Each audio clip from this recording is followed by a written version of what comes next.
A fairly good day has now turned into a shit day. My butterflies did spawn, but in doing my health and wellness check on everybody, I found Meathead was not acting like himself. Upon closer inspection, I have found that he is pine-coned. He's the only one that's affected by this, and I'm pretty sure, it's just him. Nobody else in my whole fish room is showing these symptoms, and he hasn't been acting well.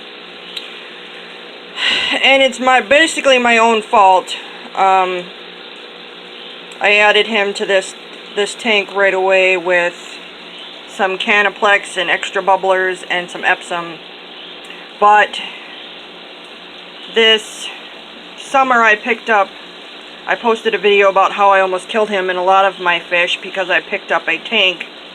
Cleaned the tank good, but didn't even think anything about the siphon cleaning stuff that she gave me, and they were so saturated with some kind of perfumey chemical that I pretty much poisoned all of my fish that were in that tank.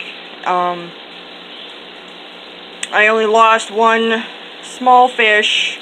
My two eBay Arandas, one of them was so red from what was ever in there that it was actually bleeding from almost like hemorrhagic septicemia from the chemicals. And Meathead had red streaking, and he seemed to recover fine, and then he's been off and on bottom sitting, and I'd do a water change and that, and then he'd be swimming around. And I guess that's also one of the things with keeping your fish in stock tanks like I do, is I only once a week really get a chance to do an in-close depth health check. So he's probably been started pine coning for a couple days, and if I would have caught this sooner, we'd definitely be better off. He's not down completely yet, but he's very, very pine coned, which is a sign that his kidneys have. Dropsy is a secondary symptom.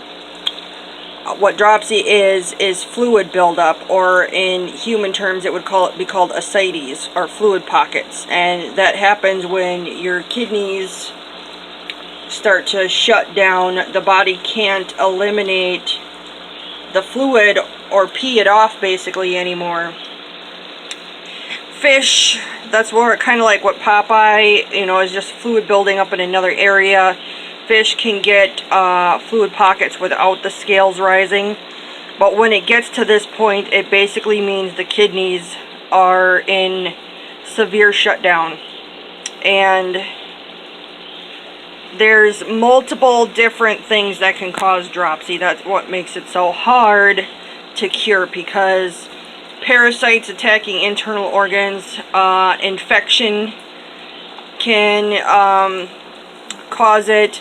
Or, was it the one this past week when my plumbing was down, so I couldn't do a water change? My nitrates did get high because my fish room was ripped apart and everybody was in the storage room for a week while I was waiting for the plumbing to get fixed.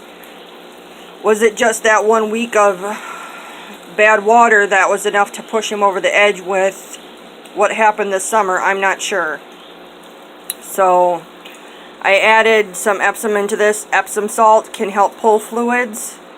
And added some Canaplex, added some extra bubblers so he doesn't have to work to breathe. And basically I'll be doing what I can for the next couple days to see if I can turn him around. So, yep, from good news to bad news, this is absolutely my favorite fish. But even after 30 years of keeping fish, shit happens. And unfortunately,